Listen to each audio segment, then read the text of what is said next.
It is Victory Monday, September 11th. This is Jaguars Happy Hour. Jaguars Happy Hour is presented by Jet Home Loans. And now, a guy who believes the only chief anyone cares about around here is Mike Burrish, J.P. Shadrick. And welcome in. It is Jaguars Happy Hour on a Victory Overreaction Monday. Jaguars a winner in Week 1. We've got a busy 2 hours ahead from the Hyundai Studios. J.P. Shadrick with you on 1010XL, Jaguars.com, Jaguars YouTube as well. 31-21 Jaguars over the Indianapolis Colts. A full team win. All three phases contributed to the victory. The Jags defense, though, led the way. They did not allow a score from the Colts offense in about the last 26 minutes of the game or so to give them a shot. Calvin Ridley made his debut, and in a big way, certainly in the first half. We will keep it real, as we always do. And then Fanatics fan questions. We've got some good ones. We had some hot takes about halftime, third quarter, during the game, and now on Monday, a lot of folks are, for some reason, grumbling about a 10-point win on the road in the division. That makes no sense at all. It's Jaguars Happy Hour on Monday. That means Tony Boselli and Pete Prisco join us as always. And good afternoon, Pete. How are we today? What's up? I'm great. How are you guys? By the way, here's a football. I'm going to hold it and see if somebody can bang it out of my hands, pick it up, and go take it in for a touchdown. What do you think? What the hell was that kid doing? What were you doing, Dank Bigsby? What was that? Everybody else on the field stopped too, Pete. Well, wait a second, Pete. Yeah, Pete, I mean, I agree with you, Pete. I mean, I fundamentally agree with you. It was not a smart play, but he's a rookie, first game. I mean, Quiddy Pay was sitting right next to him. He stopped as well. I mean, give Zaire Franklin credit. He was the one guy who kept the play alive. He kept going. And so it wasn't like Tank was the only one sitting there still. Yeah, but okay, then whoever else did it, they're all at fault. Learn the game. Let it play through. I mean, it was bad. Look, he's a rookie. You might give him a little excuse. I wouldn't, because that should be drilled into guys, and you should know that from playing years and years of football. But I mean, that's a major mistake. But we'll get into all that stuff, and of course, Boselli sending tweets out during the game. Yeah, what is that about? During the game? Did you not? Well, I was stating the fact that I'm going to be right on the sacks. I'm trending at 68 sacks for the year, Pete. So, Pete, you were right. It was during the game. He was tweeting. It was during the game. It was during the game. He couldn't wait. He had to fire off the tweet and of course he tagged me and you in it to make it so that we knew that he was right. And by the way, of course, if you're going to get credit for those sacks, if you're really of course I did. You get credit for those sacks, but he didn't. Give me a break, Tony, on those sacks, please.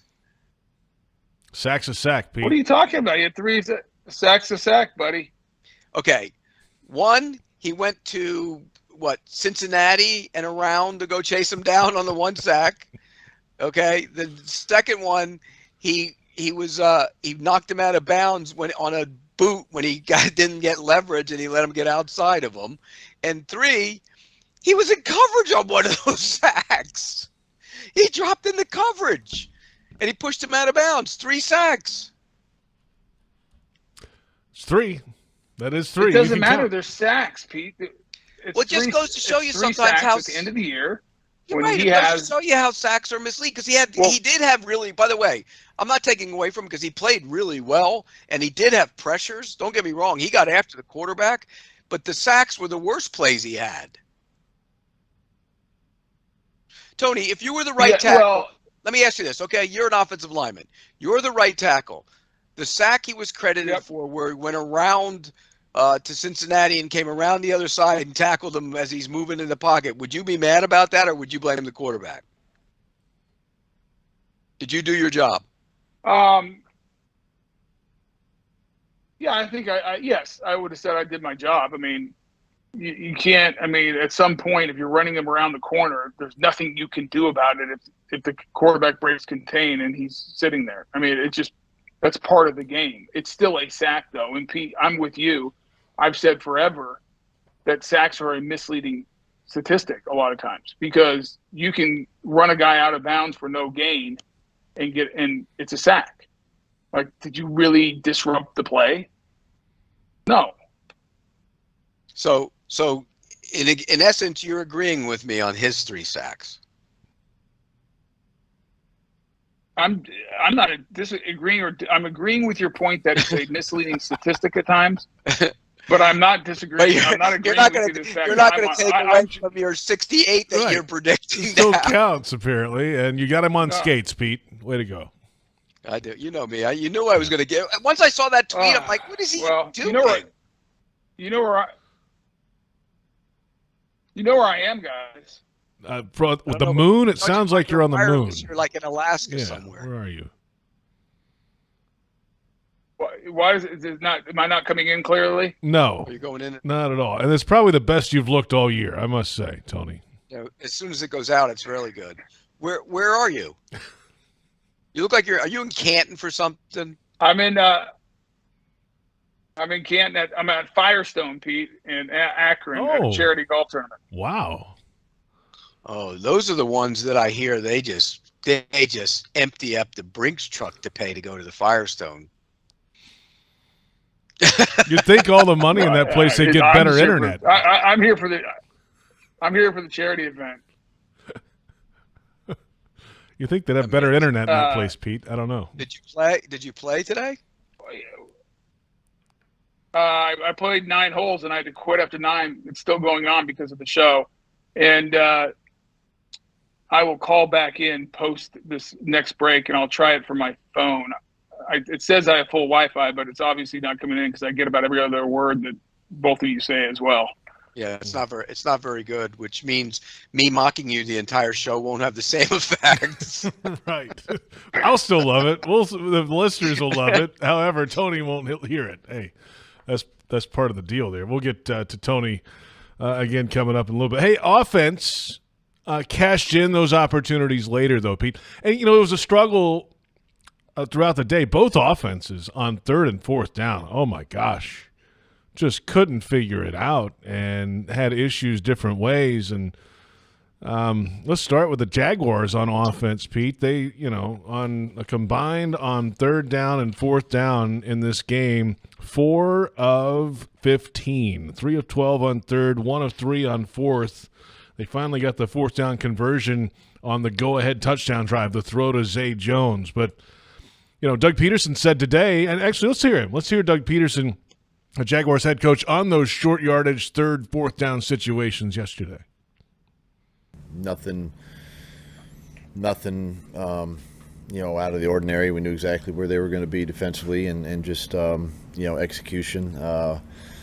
We were laid off the ball a couple of times with the noise and things like that. So things we can correct and things we can fix. But those are all opportunities. I think when you look at the 3rd and 4th down scenarios that we had in the game, if you would have told me that we'd have been average 3rd and 4 for the entire game, you would be in that 60-70% range of conversion. And so those are things we'll take a look at and we got to fix.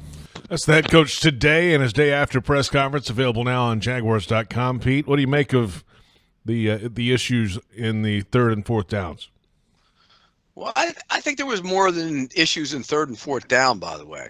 I mean, I do. And I'm going to go – I got a bunch of thoughts on the offense. I watched the tape on both sides of the ball today, and one of the things, even just watching it yesterday when we were in the green room at our place, and I thought if he gave the play call in the press Taylor, it was a little disjointed for my liking. Give me an example. I assume I could hear you guys perfectly now. I'm hoping this connection's better. Well, the 3rd and 4 run? Didn't like that. 3rd and 4 run. Wasn't it 3rd and 4, 3rd and 3 where he ran in the middle? I didn't like that one. A couple runs I didn't like when they were called. I thought they went too horizontal at times. The 4th and 1, the quick throw over to Ingram. Okay, Pete, I'm gonna. Okay, first of all, let me start. The 3rd and 3 where Trevor quarterback sneaked. I did not understand that. That I didn't like. No, he might have done that himself. He might have audible like he did on the goal line against the Chargers. That's right. He could have done that himself. If you go back to because this is the second person who's complained about the quick screen to Evan Ingram on the 4th and 1. If Brenton Strange makes that block, Well, but he didn't. I know, but Pete, it's set up. You have out leveraged the defense. It's a 1-on-1 block, and it's not only a first down. He might be. But there's two guys there. It was weird the way they did it too. It was one guy. No, he had one, and the other guy had another. Yes, he did. There were two guys. If Brenton Strange makes that block, and Brenton Strange is one of their best blockers, he missed his block. It's an easy first down. Okay, he missed his block, but there were two guys out there blocking, and they did it. It was strange the way they did it. If you look at it, he came off his. Yes, he was. Okay. So you like the play call. It wasn't awful. I just think there was a lot of stuff to the side. Here's the other thing that bothered me about the offense. There was too much Ridley. And you guys probably will sit there and say, well, what are you talking about? There were times in that game where I think Lawrence got locked on Ridley when he had Kirk. And I'll give you an example. There was a sideline throw to the left side. Kirk had come off. He had run a pivot route and came back inside. He's wide open. Pete, and I agree with you. I think Trevor, from me watching the game, locked in. I actually agree with that point. That's the first good point you've made this entire show. They're always good. Every point is good. The sacks point was good. The disjointed play calling was good. This is fantastic. And here's the other thing Trevor didn't do. And you know how I feel about him. I think the guy's going to win the MVP, and he made some incredible throws. The throw he made going to his left, throwing it back across his body was incredible. The one to Zay in the end zone was fantastic. Here's what he didn't do, though. And I don't know why, because this is something he started doing at the end. He didn't get to the backside. And there were times, and Tony, you probably remember some of these plays, where he had Ingram once in the middle. That would have been a big play if he comes to the backside. He had, I think, it might have even been Ridley on the backside if he comes to the backside. He was too front side dominant. And he needs to get, because it wasn't, early in the game, there was time when he could stand there and make that decision to go back to the backside. So, and the Ridley stuff, there was another example where he had Kirk open and he went to Ridley, or somebody else, he went to force it to Ridley. So Ridley dominant isn't a bad thing, but you got to be smart about it. You got to, if he's got two guys on him, you got to get to the open guy. My complaint about the offense, Pete and JP, was it never felt like they were in a rhythm. And I think part of that is because they never got the run game going. I mean, they got a total of 100 yards, and that's with Travis Etienne getting the 26-yarder at the end. Yeah, 105 total yards rushing. Well, they couldn't block 90 and 99. Well, I thought the interior of the Jags offensive line struggled with those two guys. They both threw him around like they were. I mean, Buckner and Stewart threw him around. You watch the tape; they were in the backfield the whole game. And Bart struggled in a big way. He was bad. Fortner didn't play great, and Sheriff didn't play great. The interesting thing is, Pete, I thought Fortner started okay, and then got worse. It got worse as the game went on. Yeah, I'm with you. And that was a problem because those guys clogged up everything. Even the run Etienne made, they clogged that up too, and he made the bounce outside. And so I'm with you, Tony. They had problems running the game, but there wasn't a lot of down the field stuff either. Yeah, but because Gus is not going to allow it. They knew that going in. Gus was going to – Pete, it's the same thing Gus did to Patrick Mahomes. I know, but there was times when he could have got to the backside and he had time to do it. He would have had a couple of shots down the side. So, yeah, I mean, I get it. That's the way Gus plays defense, and I understand that. But they need to stretch it. But, again, just like I said to open the show, JP, they scored 31 points, and they weren't that good. Yes. We're talking about this in a win, a 10-point win on the road in the division, which is a good thing. Well, that's the key. And that was my point to everybody this morning on Dan and Jeff's show. People I've talked to is like, everyone just take a deep breath. You went on the road opening weekend in the division against a young team, but a very well-coached team with a couple really good defensive players. I'll tell you what, that's Zaire Franklin. He's better than Leonard now. Yeah, he's way better. That dude is everywhere. And you won by 10 on the road, giving up a defensive touchdown. Yeah. Correct. Yeah. I mean, you played a sloppy game. I said it on the broadcast afterwards, and JP, I'm sure you heard this. This is the perfect win if you're a head coach. Perfect win, because you won. You're 1-0 in the division, and you have like 50 coaching points you can make to just wear them out during the week. And Doug doesn't wear people out, but you know what I mean. Like, you have a lot of points to emphasize where you can get better. And here's the other part of that. We talked about they scored 31 points, and they didn't play well on offense, I didn't think. And here's the other part of that. You won a game where normally in years past you would have wilted under that moment. That's right. They would have folded. They didn't fold on the road. They did not fold, and that's the sign of a good team. So I'm with you, Tony. You take from that. You won by 10 on the road, division foe. You got to take that as a positive. They learned how to win down the stretch last season. It has carried over at least through 1 week here in 2023. JP. Yes. Don't say it carried over from last year, because Pete doesn't believe in anything carrying over from one season to the next. No, it carries over if you know how to win. That carries over. I've always said that. I've said that to you. Pete, can you just remind us of what carries over and what doesn't? Because I get very confused because you change your position and your points all the time. Because every team, the same team that they put on the field this year is the same exact team that they put on the field last year, so it carries over. I mean, the right tackle, he was in college last year, so I'm sure it carried over for him. Let's come back in a moment. Plenty ahead. Jags fans want customized Jaguars furniture for your home. Check out zipchair.com to browse all customizable options. Zipchair, furniture for fans. Coming up in just a little bit, the second hour of the program, we'll have Fanatics fan questions. We'll keep it real. We'll go around the league and so much more after a Jaguars win. It is Jaguars Happy Hour presented by Jet Home Loans. Since 2014, there's been only one official home builder of the Jaguars, Dreamfinders Homes. With quality-built homes and a speedy move-in process, we're in 20-plus communities in the best locations across Northeast Florida. Dreamfinders Homes is everywhere you want to live. So get off the sidelines, Jags fans, and get into the game. Let Dreamfinders help you navigate your home purchase and offer great interest rates. Visit DreamfindersHomes.com for all your move-in ready homes and step up your game. Flight by Yuengling is the next generation of light beer. For those who don't follow trends, but craft them. Flight by Yuengling is 12 ounces of uncompromised refreshment from America's oldest brewery.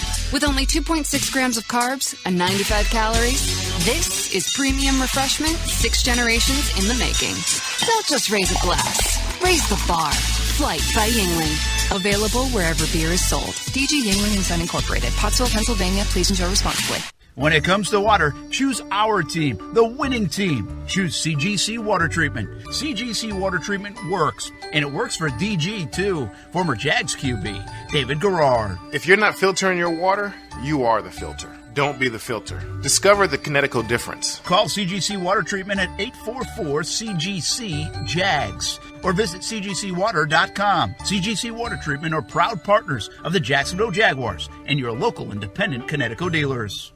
Frank Frangie here. When you want barbecue in Jacksonville, you want Bono's Pit Barbecue. You can find Bono's locations all around town and on game day at Everbank Stadium, because Bono's is the official barbecue of the Jacksonville Jaguars. Over 70 years of authentic Southern Pit Barbecue.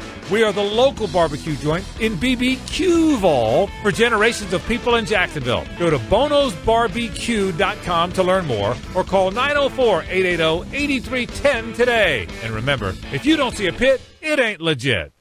Are you suffering from shoulder pain? If you have clicking and popping in the shoulder joint, persistent pain that intensifies with use, an inability to lift your arm over your head, or a tingling, burning sensation in the shoulder, elbow, or wrist, waiting to see a doctor could make your injury worse.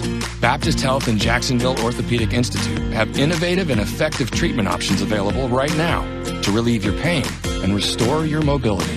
Don't wait. Call 904-JOI-2000. Reconnect with the best version of you at Amara Med Spa, Northeast Florida's premier luxury medical spa, located in Ponte Vedra, Town Center, Avondale, St. Augustine, and Fernandina. With the most advanced injectors, estheticians, and technology, Amara Med Spa is redefining beauty. offering services such as Botox and filler, Emsculpt Neo, painless laser hair removal, and advanced skincare treatments. Visit theamaramedspa.com and book a complimentary consultation today.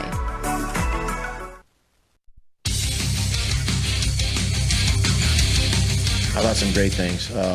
We knew coming in that this quarterback, Anthony Richardson is a big, strong, powerful guy, and he showed that a little bit today.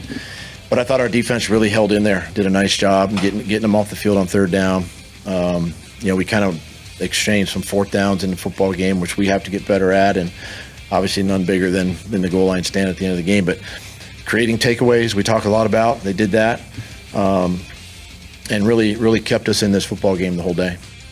It's Doug Peterson after the game yesterday in Indianapolis. After a Jaguars win 31-21, the Jaguars are in first place in the AFC South. This Jaguars Happy Hour presented by Jet Home Loans, JP Shadrick, Pete Prisco, Tony Boselli, and the Jaguars defense played well. I think the last 20. Before we go, yes, Tony. Go ahead. Before I didn't get to tell you, so because it was all choppy, but I am in Canton, and Pete, you'll love this. Having traveled for work all the time. So in the game, I get a text message from the airline, United. My flight's been canceled. Like a bunch of flights got canceled from Indy, so no flights. I have to be here. I got to rent a car and drive from Indy to Canton, and had to wait an hour with every other person like me that got their flight canceled for a rental car. It was a nightmare. Yeah, but that's not that far, though. Was it about 4 hours, right? 4.5 hours. So Yeah. after a game and waiting for an hour, just even waiting in line for an hour just to get a dang car, long night. It's not like there's much out there either on that road. I mean, it's just kind of you're just driving down I-70.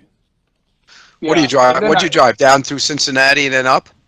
I have no idea. I just put them. Closest is 70 East, Dayton, Columbus, and then up. Yeah, that that's right. That's exactly right, JP. And then the best part was it gets dark, and everyone's flashing me because I realized they gave me a rental car where the rear lights didn't work. You were going to get pulled over.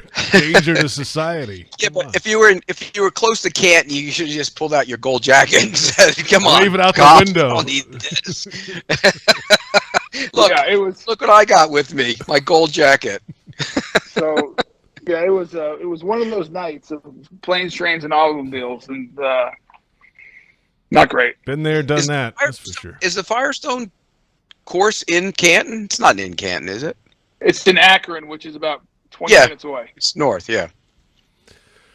Jaguars defense. I think it was the last 26 minutes or something like that. They didn't allow any offensive scores in some tight moments. The lead was given up. The Colts defense scored, and the Jags defense kind of held their own in the second half and gave everybody else a chance to get their act together at the end of the game. But you got to give some credit to this defensive group, the way they played overall, Pete. What do you think?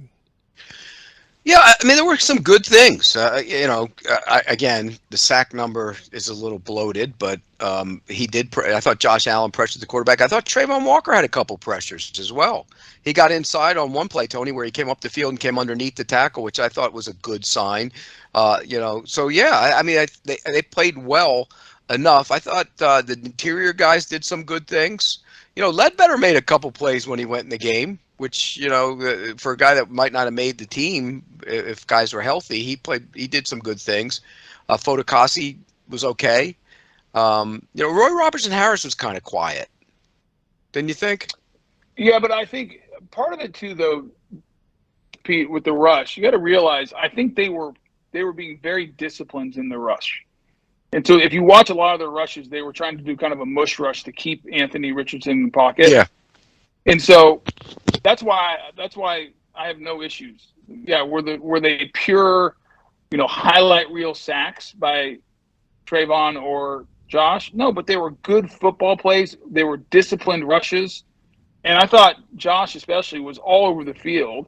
And he was really good. And by the way, when look, they count, and I just point out the fact of them, and they count. But you're right, he was good. Like that run play that they just showed where he blasted the back, and he was active, he's athletic. Yeah, that was one of his better games, to be honest with you. And you got to be smart when you rush a guy like Anthony Richardson, because if you get out of your lanes and kind of try to make moves and come up underneath, and like even the one Trayvon came up underneath, where did Anthony Richardson go? He escaped and was on the perimeter. And so I'm not saying it was a bad rush, but you got to be really smart and disciplined when you rush a guy like that. And I thought they were. They kept him in the pocket. They were trying to force him to beat them from the pocket. And I thought their tackling was really good for an early season game. I thought they were physical. They ran to the ball. Now, they got the big stops when they had to. It could have been a much different game if they don't, but they did. And, you know, it was interesting. I think Shane Steichen, looking at that game, sometimes kicking field goals, guys, isn't a bad idea. This whole league has gotten way out of whack with that. It's incredible. It's everywhere. Well, I thought at the end of the game he blew it completely. He should have kicked the field goal. Of course, and tried the onside kick. Well, not even that. If he would have been playing fast, the first fourth down I think was just out right around the 2-minute warning. He had 2 timeouts. He could have kicked it and stopped the clock. Played true defense, and the Jags were going to try to run it, and that run they were not successful all day for the most part. He could have got the ball back with a minute left. And then he had another fourth down. He should have kicked he went for it. He should have kicked. Yeah. So, but the Jags came up big. I thought the defense, giving up 14 points, I thought they did a good job. Was it a great job? No. But was it a very good effort by the defense? Absolutely. Well, that's not a good offense either. Let's be real. No. It's not a good offense. And let's go through and talk about some of the guys, though, because I thought Lloyd would flash more. He didn't. That was a little disappointing. How about the penalty, Pete, he had? Didn't he have like a penalty, like a helmet-to-helmet kind of deal? Or something? Helmet-to-helmet hit, yeah. I thought Campbell was good, but they don't scare you down the field. Rayshon Jenkins looked slow against Michael Pittman. My gosh. Didn't he? Michael Pittman ripping down the sideline, and Rayshon Jenkins looked like he was in concrete. Yeah, Pittman's had some big games against this defense as of late, Pete. And, I thought, who actually played pretty – and look, you're not asked to do a lot of stuff in the slot, but Herndon made some plays on Sunday. I thought he did. Yeah, I thought he was okay. And he's a good blitzer. He is a good blitzer. He is a really good blitzer. I thought he did a good job at that. So who didn't play well in your mind, Tony? I'm sure you rewatched it. I don't think anyone played poorly on defense. Roy didn't flash as much as I thought he would. Well, he's also playing against Quentin Nelson too. Yeah, he beat the hell out of Quentin last year. He beat the hell out of him. He didn't play bad though. No. I thought Cisco was really good. I thought that was a terrible I don't think that was a penalty on him either. I don't either. By the way, he led with the shoulder. Tyson Campbell was great. And again, nobody scares down the field either on that team. No. But yeah, I don't know if Devin had a bad game, but he didn't pop. Right. I thought he did have a couple nice blitzes, like really good blitzes. If you go back and watch that, Pete. He blitzed. He had some good blitzes. Yeah, and he's much more comfortable. He looks much more comfortable, which is big. He looks way more instinctful in the run game in the right places. So you'll agree with me that Rayshon Jenkins looked slow on that play. On which one? When Pittman went buzzing by him for a touchdown. Trying to think of the exact play. Is this it here? Oh yeah, Look, watch it. Yeah, this play right here. Well, he was getting blocked coming off. He looks slow though. 11:25 to play, third quarter. The Pittman 39-yard touchdown reception. Yeah, but that play right there never should have happened. Give him 2nd and 29. I mean, you should have given him a field goal at worst. And they're out leveraged. They're not running. They did not have good pursuit angles. They didn't get off blocks. I mean, this was, Pete, I thought they were out leveraged from the start of this play, just formationally. So I don't know if it was an alignment issue or what, but that was Pittman's not a burner by any stretch of the imagination, and he ran right by him. But Rayshon's getting blocked, Pete. He came off the block, and he was even with him. The next thing you know, he's by him like in 2 seconds. He was backpedaling off the block. He was backpedaling, trying to start. All I'm saying is he looked slow on the play. I disagree with you on that. I think you're being way too critical. He had to turn while he was running. He was even with him at one point. Yeah, the guy had a full head of steam, though, Pete. Okay, right? Pete. There, he's off, and he's actually 4 yards ahead of him. No, he's not, Pete. When he is just turning his hips when they're even, and Rayshon's starting to run, and Pittman's running full speed. Okay, he gets hit there. Full speed. Now, so 4 yards. There's 4 yards. Now there's 2 yards, and he turned his hips. Now, okay, no, he turned the hips. They're even, Pete. You're a curmudgeon. I'm just pointing at that. It just he didn't look. He looked slow on that play. That's all I'm saying. Maybe it was just a good play by the Colts, though, too. Well, it can be a combination of the two, JP. It could be that it was a good play call by the Colts, and the Rayshon looked slow on that play. I disagree, JP, with Pete. I agree with Tony that Pete is a curmudgeon. I agree with that. Well, I might be a curmudgeon, but I'm also right about that. He looked slow on that play. Pete, this is one of your worst shows ever. Yeah, we're not off to a great start. Why? Because I'm criticizing things when they're winning 31-21? Is that why? You're just... No, but they're a little nitpicky there. So... Okay, it's nitpicky, but he looked slow on that play. And that might come back and haunt you later on. I think they'll be fine. Sign up your furry friend for the Jaguars official four-legged fan club for pets. Presented by Forever Vets Animal Hospital, your pet will receive access to exclusive merchandise, events, and sweepstakes throughout the season. Visit jaguars.com/promotions/four-legged fan club to sign up today. Back on the offensive side when we return. Then in the second hour, your questions, the Fanatics fan questions, and much more ahead after a Jaguars win. It's Jaguars Happy Hour presented by Jet Home Loans.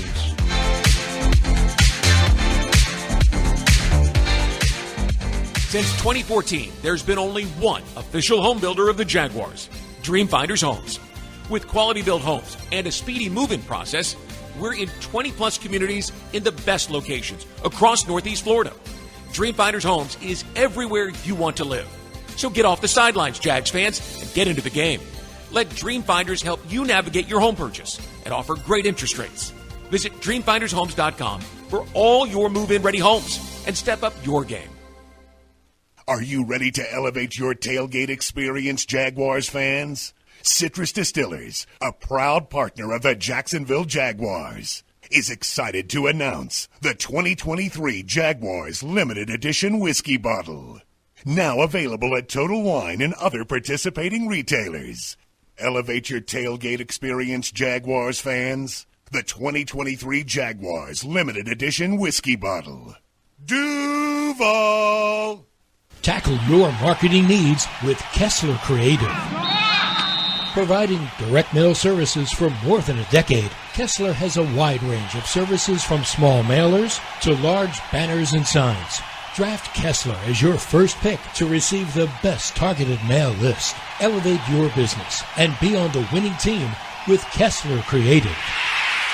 Kessler Creative, results-driven marketing and proud partner of your Jacksonville Jaguars.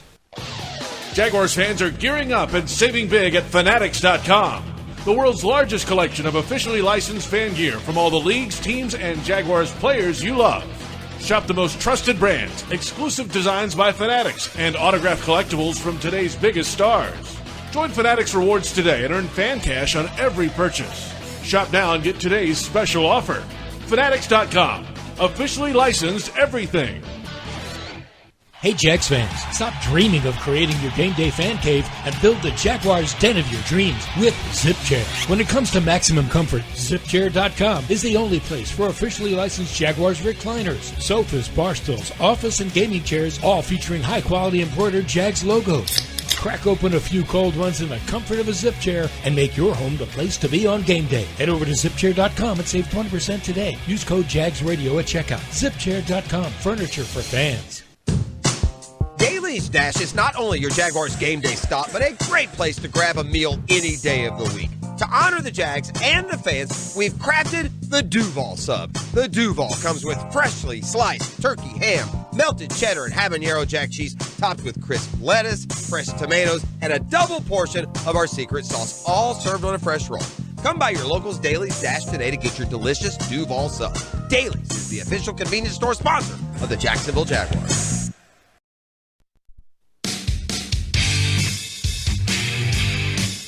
feels good. I mean, that's a good team. Presented some challenges for us, offensively. Pretty sloppy game. Obviously, some good points in the game for us. We made some plays. We ended up making the plays we had to make to win. Defense really kept us in the game, I thought. So, only giving up 14 points. We put them in a bad spot a few times where they got some huge stops, turnover on downs, some turnovers. It was big. It was great to see them pick us up when we needed it. Obviously, it wasn't a super clean game offensively. There's a lot of things to clean up, but, can't be too upset with a win. It's hard to win in this league and division game too, so that's big for us. Good start.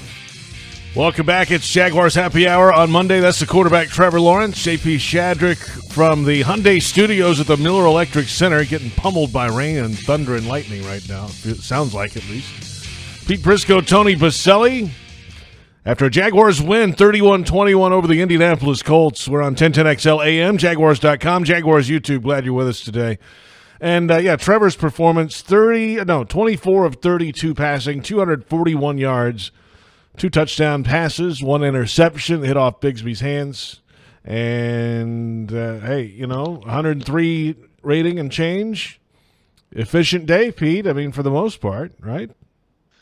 Yeah, and again, when you're playing, like Tony mentioned, when you're playing Gus Bradley's defense, you have to be efficient. I just think there were opportunities for him to get off Ridley and get on to somebody else. And even this touchdown, if he comes back to the left right away, and he was pressured, he had Strange wide open. Did you see that from the start, Tony? Yeah, but Pete, if you look at the end zone copy of that, by the time he flips his hip, that defender is kind of starting to drift that way. Yeah. And so I think he did a great job of kind of putting that defender in a bind and playing off of him. And I think that's why he hit Ridley, because he started cheating towards Strange. Yeah. Early in the play, you're right, he was open, but he had flipped his hips and was and couldn't see at that point. By the way, that's something. If that's that play, I would come back to that at some point, because Strange kind of drifted across the formation and was wide open. He was wide open. But yeah, Trevor's always been. Trevor, oh, go ahead. Sorry, Trevor's always been really good rolling left, though. That's not an easy thing to do, but he's shown that on numerous occasions. Well, the one throw he made, is that to Zay Jones on the sideline? That was incredible. It's rolling left. Yeah. That was a great throw. Yeah. I thought how about the crosser on the boot that he hit? It was a boot, and the rush is coming right in his field, up in his face, and somehow he's just threads the needle into Ridley between 2 defenders. I was like, holy cow, how did that get in there? The one where they both got hurt on it? Yes. Yeah, I don't even know what I was sitting there thinking, what are you throwing that for? I was trying to figure out why he's throwing that. Yeah, to the right here. He sets his feet and just goes boom. And that was a fumble play too. The fumble went out of bounds after. Yeah, I don't know how they even looked at that. It was so obvious the guy was out of bounds. It's ridiculous. But that throw, you're right, Tony. That throw where he put it in, I'm like, why are you throwing there? And then you got the. This is another one. He made throws. That's a great hustle play by ETN, by the way. We're looking at right there on the Ridley where he should have scored, but he stepped out of bounds. 6.5 to play second quarter. Yeah, he made some throws, Pete, where you just know that he trusts his arm like nothing else. Like, he has the type of arm that only a handful of guys have in this league, and the accuracy to do it, where he just sees a window and he's like, I can get it in there. He dropped down one time on a throw, too, which is interesting. Yeah, I just think there's a lot of his game that is expanding and getting better and more confident and moving to the next level. I just would have liked it, and I thought he didn't get off Ridley soon enough on some plays, like I said, and I thought he needed to get to the backside a couple times. Well, here's the beauty, Pete. It was not – Trevor wasn't at his best, and he was 103 quarterback rating. Yeah. And should have played a clean game, no interceptions, if Bigsby doesn't play volleyball with the ball that's coming towards him. It's a little behind him, though. A little behind. What's the one that he threw behind the guy? Was that Bigsby? No, that was called back, wasn't it? Yeah. Yeah, it was called back. He dropped it. It looked like, and I can't remember if it was Kirk or Ridley or Zay. It was Kirk. It almost looked like he thought he was going to sit it down because he couldn't throw the slant because Leonard was sitting right there. So and I don't know if it was a miscommunication between it looked like Trevor and Christian, or if it was just a bad throw. Who knows? It's hard. I don't because I think you're right because it looked like he had an area to sit in and he didn't sit. Yeah, it was almost like the slant. You keep on the move on the slant if it's man, and if it's zone, you're going to sit it down there. That's I'm guessing here, by the way, but I'll say this: Trevor was not at his best yesterday, and if that is a above average Trevor, then my goodness. Yeah, like a year ago, people in this town would have done cartwheels for that performance. Right. I mean, but he's not on pace for the touchdown. Well, I guess he is still on pace. I said 30. Now he's got to pick it up a little bit. I said 35 to 37, so he's got to pick it up a little bit. Only two. Right now enough. he's at 34. Yeah. Right. So not good. And what is the point? Remember, I said they'd score 500 points, so that doesn't keep him at. That takes him off of that too, right? Well, they're 31. No, but Pete, right now, if you do math, I know math is hard for you. Yeah. No, it's not. 31 times 17 right is approximately 521 or 500 and some odd points. And they weren't even good. That's what you got to take away from that. They were not crisp and good. That was not an offensive performance where you came away from it and you went, "Oh my gosh, that offense is explosive as can be." That's not what it was. 31 times 17 is 527. Yeah. Yeah. So 500. So they're going to score 500 points because that wasn't even good. Well, they're going to play better teams too, though, Pete. Let's be clear about that. True. Like this week against the Chiefs. Hey, that's not a great defense, though. But well, it's a great defense if Chris Jones is there. Is he coming back this week? Who knows? Haven't heard. Haven't heard. And even if he is back, is he going to be ready to play? Can I send a message to Chris and say, Chris, I would sit out one more week, and Travis, one more. Travis, you probably should let that knee get all healed up. I've had a bone bruise in the knee before. You don't play on that early because it'll be lingering for a long time. Look at you. Hey, let's touch on Ridley's performance before we get out of here.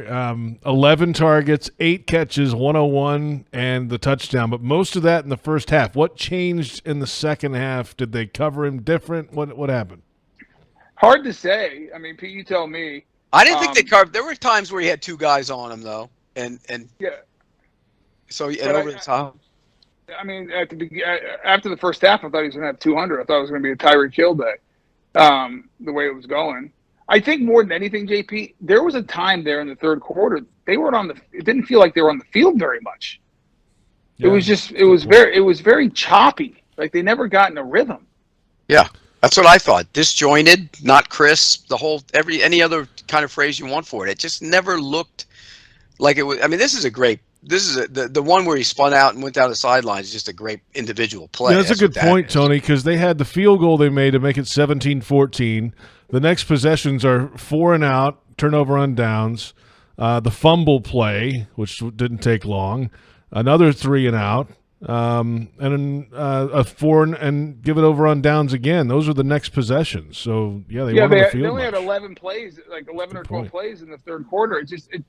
It felt like there wasn't a lot of opportunities. And I remember as I was sitting there watching the game, and when they went down 21-17, I mean, if I'm being honest, I was a little bit nervous just because they were so out of sync offensively. I'm like, man, something. And I'll tell you what. We haven't talked about it. That Jamal Agnew return changed the game. Big.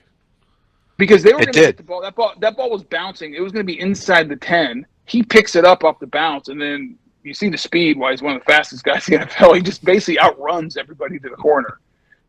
And that was such an important play.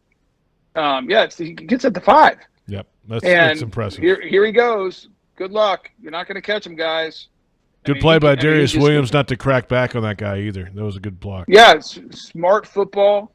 And then everything changed from there. Then they felt like, okay, but it still took a 4th down conversion down there. Yeah, and Pete, what did you think about that decision about Doug going for it on 4th and 3 or 4, down 4, instead of kicking the field goal, making a 1-point game? I'm normally me. I would kick the field goal, particularly with a rookie quarterback on the other side. If you had a high-flying offense, maybe you go for it there. The Titans did something similar in their game yesterday, and with 2.5 minutes to go in the game, down 16-12, they kicked the field goal to make it 16-15 and never got the ball back. Never got the ball back. Yeah, right. It was officially there was about 8.5 minutes left when they decided to do that. Yeah, it was 4th and 2 at the 15. Tony, with 7:20 to play. Yep. Yeah, it was a coin flip for me. Yeah, I mean, there are times in this league where I think these coaches are getting a little out of hand with going for it on every down too. That's been Doug's MO for a while. Peterson's I get it. I mean, I can't really argue the quarterback sneak. How did he not get an inch or whatever it was on that play? Well, I'll tell you how, Pete. They got beat up front on the interior. They did. Those interior guys got beat up a little bit, but still, even if it was okay, the first quarterback sneak, there was nobody in there, so he did it. I think he did that. I think you're right, Tony. I think he did that on his own because there was nobody there. So the funny thing is he kind of bopped out. He could have easily got those 3 yards, as crazy as that sounds. And then the next one, they got no push at all. No. And it was only that far? It was not far. I mean, the 3rd and 3, I think he dove early. If he tries to stay on his feet longer, he probably gets it easy. And then Jacksonville stopped them on their push sneak too, which is incredible. And I went back and watched that. I'll tell you what, those guys got underneath them. They went way low. Pete, I thought we were physical on the interior. I know we both said Roy didn't play a dominating game like we've seen in the past, but I thought we were very physical up front, across the board. Both Trayvon and Josh, and anytime whoever the 3 guys in there were physical. Yeah, Goss has made a couple good plays as well. And Fadakasi, having him in the game is big for them. Big. Yeah, if he's healthy. Yeah, he's a big, powerful individual, and he makes them better. So it'll be interesting, if they can play if they can play good run defense with an offense who I think is just going to get better and better and better. Well, I might be right on the sack total because you're going to get a lot of opportunities to rush the passer. Guys, let's come back. We'll get into the rookie debuts yesterday. Is that an oof? There's some oofs. Okay, well, we'll get to those. We'll get to some good things as well. If you're looking for the MVP of the truck game, look no further than Ford F-150, loaded with impressive capability and designed to dominate work, play, and everything in between. This truck makes tough look easy. Your local Ford dealer, proud partner of the Jacksonville Jaguars. It's Jaguars Happy Hour presented by Jet Home Loans.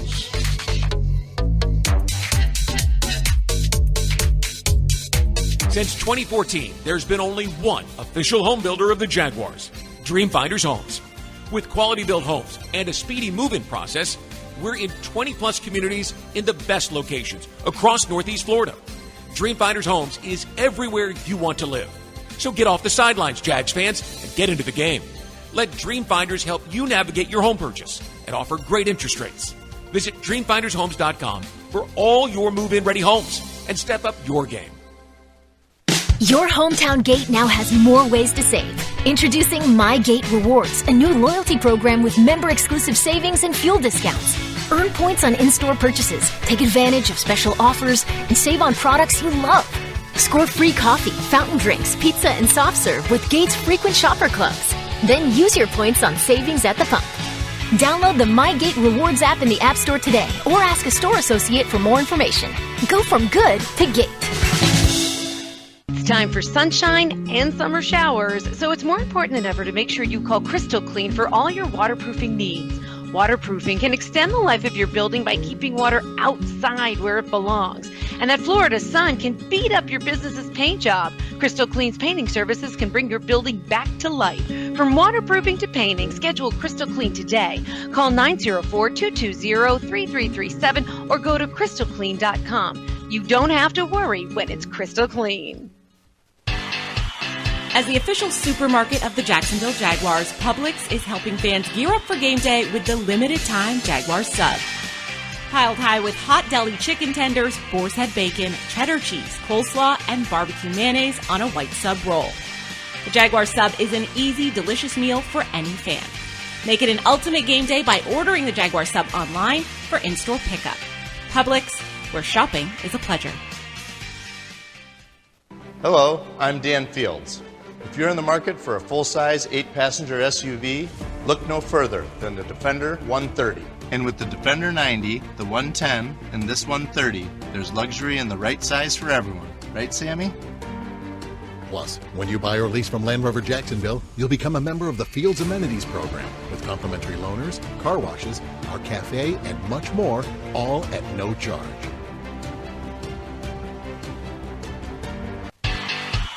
As the official supermarket of the Jacksonville Jaguars, Publix is helping fans gear up for game day with the limited-time Jaguars sub.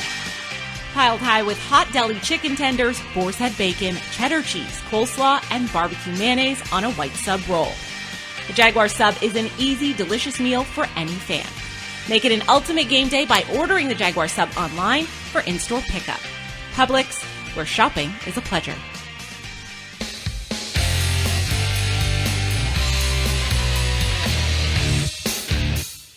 Kind of a weird play. It's like, it's tough. Obviously, you get hit and you don't know if it's a fumble or incompletion. And, you know, we teach our guys, treat every loose ball like it's a fumble because that. And he even recovered it and then just standing there and they punched the ball out because the ref didn't blow the whistle.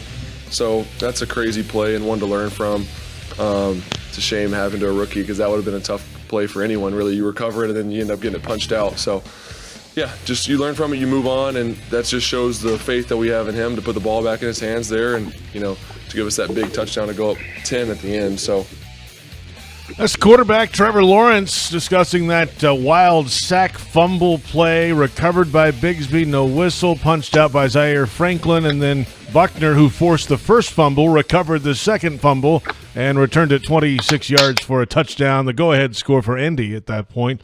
Late in the third quarter, Jaguars Happy Hour. Final moments of the opening hour presented by Jet Home Loans, JP Shadrick, Pete Prisco, and Tony Boselli. And that leads us in to some of the rookies making their debut for the Jaguars and our thoughts maybe about how they played. Let's start with Bigsby overall. And the stats, 7 carries, 13 yards, and a touchdown. That touchdown, by the way, was the one that put them up by 3, 24-21. That was the go-ahead score. It put them up for good. They added another one later from ETN to go up by 10. Either way, Bigsby, that one target hit off his hands for the interception. What did you think of Tank overall? I mean, it wasn't anything great. I mean, you know, again, there wasn't much push in the middle of the line, and he's a guy that needs to have push in the middle of the line, so that's going to be a problem for him. Here's one thing that somebody asked me, Tony, about that play. You know, you give yourself up in the NFL at times. And so what if somebody had come in and just blasted him? Isn't that kind of like you got the ball and you've almost given yourself up a little bit? No? So they could have blasted him. He didn't give himself up. He had the ball. He's a carrier. You give yourself up, you take a knee. Well, not necessarily taking a knee. You can give yourself up in a situation. You can't give yourself up just standing there, Pete. No, but you can go down. You're right. He's standing there, but he's standing there. It's what if somebody had blasted him? Would that have been a penalty? No, it's clean play. Somebody would have blasted him. He probably would have held on to the football because they didn't punch the ball.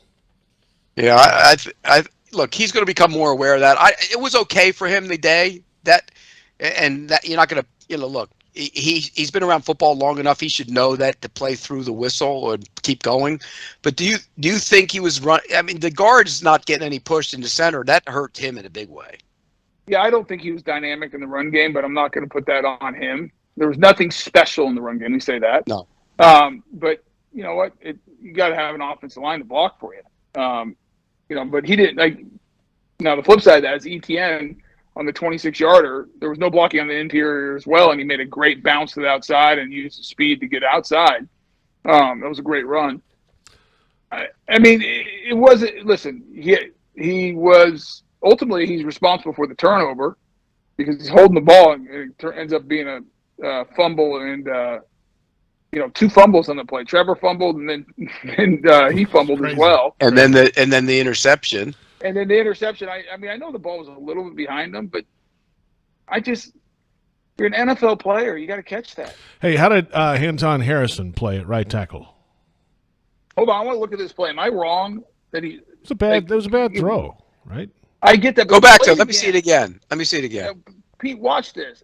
I mean, I remember watching. I thought he. It wasn't a great throw. It would have been a tough catch. But it's he catches and then like kicks it does it hit his knee or something? Like bounces straight up. What was the flag for? Legal formation. Yeah, formation was bad. Quickly, we've got about a minute left. How did Anton Harrison play in his debut at right tackle, Tony? Okay. Not great. Gave a couple soft corners. He's going to work on his sets against Kwity Paye, who's not a great pass rusher. Yeah. He was okay. But it wasn't bad by any means. No, it wasn't overwhelming. How about this? I would give him a solid first start. It was solid. Graded. Good, solid first start. He did some good things. Actually, he did some good things in the run game. He did. He's way more physical. I'm going to give him a B. How about a B? B minus. We're going to talk when we come back on the other side. We should go through the offensive line and dissect it a little bit, chop it up. We can do that. Absolutely. Do you have your PFF grades, Pete? Yeah, I got them for you. Oh, we love those. We love. I don't think it's good. I don't think it's good. Well, I mean, the interior, Stewart and Buckner were in the backfield the whole day. Hey, we're back in a moment. First hour down, presented by Jet Home Loans. Second hour coming up, including Fanatics fan questions. We'll keep it real. Offensive line talk. All of that ahead. It's a Victory Overreaction Monday, and it's Jaguars Happy Hour on the Jaguars Digital Network.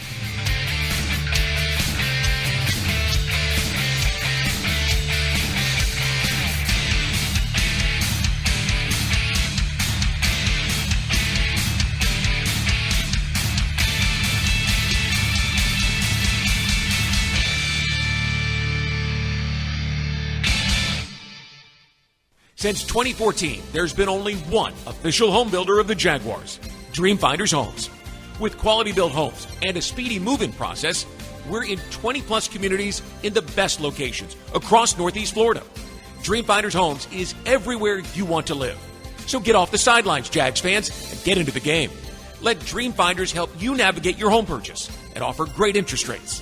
Visit DreamfindersHomes.com for all your move-in ready homes and step up your game. Taylor Dahl here for Renewal by Anderson. You will love your new custom windows and doors. For a limited time, buy 4 windows or patio doors and get the 5th free. The first 50 callers get a free upgrade to TrueScene window screens. Plus, easy payment plans tailored to fit your budget. Offer expires August 31st. Restrictions apply. Renewal by Anderson, the official window and door replacement partner of the Jacksonville Jaguars. Visit rbafla.com. License number CGC 1527613. Have you noticed? It's raining a lot in our area lately. That means you can give your sprinklers a break and save some money in the process. Lawns only need water up to twice a week, and that can come from rain. So before you run your sprinklers, remember to watch the weather and wait to water. For more information, visit waterlessflorida.com. It's football season and time to take your game to the next level with a Ford F-150 truck. Light up your tailgate with an available Pro Power onboard generator. And with an available 3.5-liter EcoBoost engine, you can tow just about anything you need to rule the stadium lot. Ford F-150, part of the F-Series lineup that have been the best-selling pickups for 46 straight years. Get to your local Ford store today. Proud partner of the Jacksonville Jaguars.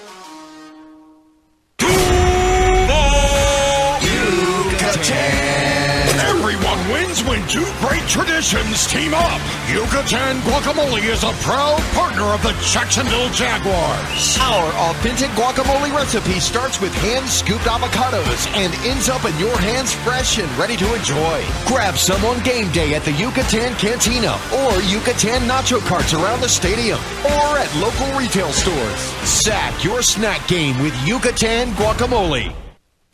Jaguars fans, Everbank is building its future on the partnership and the performance you know and trust. Take advantage of high-yield savings solutions with money market, online savings, CDs, and more. Visit everbank.com/Jaguars today for your financial advantage. Everbank, member FDIC, and the official bank of the Jacksonville Jaguars.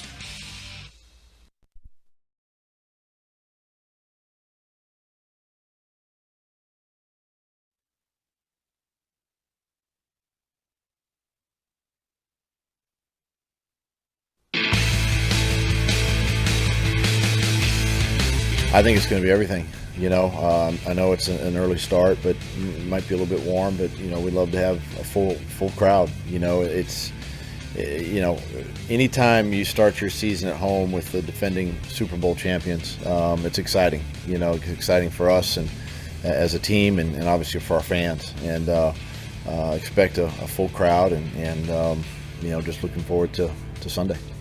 Doug Peterson today, the day after press conference, available on Jaguars.com. And welcome back. It's the second hour of Jaguars Happy Hour, presented by Mr. Chubby's Wings from the Hyundai Studios at the Miller Electric Center. JP Shadrick with you. Jaguars picked up a 31-21 win over the Colts in Week 1. The Jags defense set the tone all day, great on third and fourth downs. The Jags offense cashed in late when they needed to, and then special teams. Jamal Agnew's punt return flipped the field in a key moment in the fourth quarter, and the Jaguars scored the go-ahead touchdown on a short field there. The Jags are now 1-0. Every other division team lost, and this week, as referenced moments ago from the head coach, the champions come to town. The Kansas City Chiefs have won 2 of the last 4 Lombardi trophies. They've hosted the AFC Championship game 5 years in a row. They are the gold standard in the NFL. Standing room tickets available. The place should be overflowing with intensity. Pete Prisco and Tony Boselli. We'll get to that coming up, but still some business to attend to from this Week 1 game for the Jaguars. 31-21, 10-point win on the road in the division. We'll take it. Yeah, and again, like we've been saying all along, I just think that when you're a sign of a good team and a good offense is you scored 31 points, you didn't play that well on offense, and you were in a game in the third quarter that you might have lost in years past, and you found a way to win by 10. So good signs from that standpoint, even though Tony says I'm being a curmudgeon and nitpicky. Somebody's got to bring some levity to your pom-pom waving, don't we? What are you talking? I'm not the pom-pom waver. I mean, you said they were going to win 13, 14 games, whatever you said. So. 13. 13. And the number 1 seed. And the number 1 seed. Yeah, so I still believe that. I'm not pom-pom waving anything. I do agree with Doug. This is a big early game for a lot of reasons. One, home opener. You're coming off a big division win. You're playing the Super Bowl defending Super Bowl champs.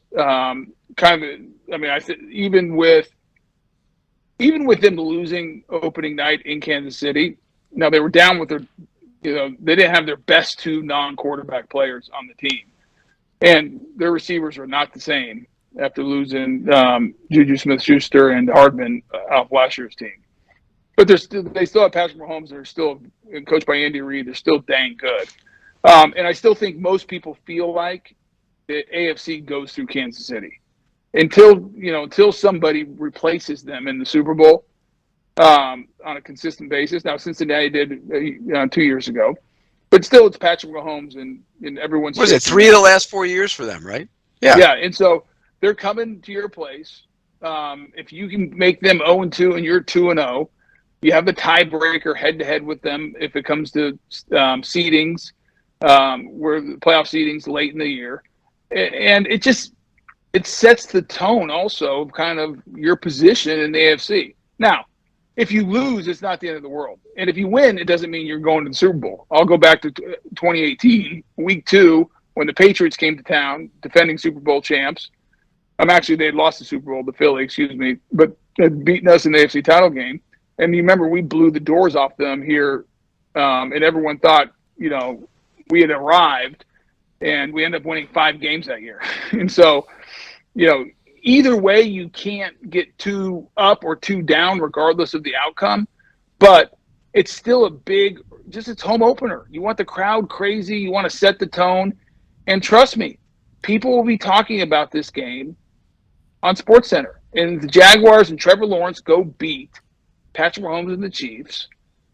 It's going to be a big story. It's going to mean something. It makes them relevant in the season. That's what it does. It doesn't just make them, they're the best team in that division. It would make them relevant in terms of everybody as a contender in the AFC. They would have a road division win, and they would have a win against a perennial contender.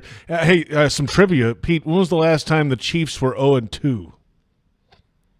Boy, that's a good question. When I don't know. When was it?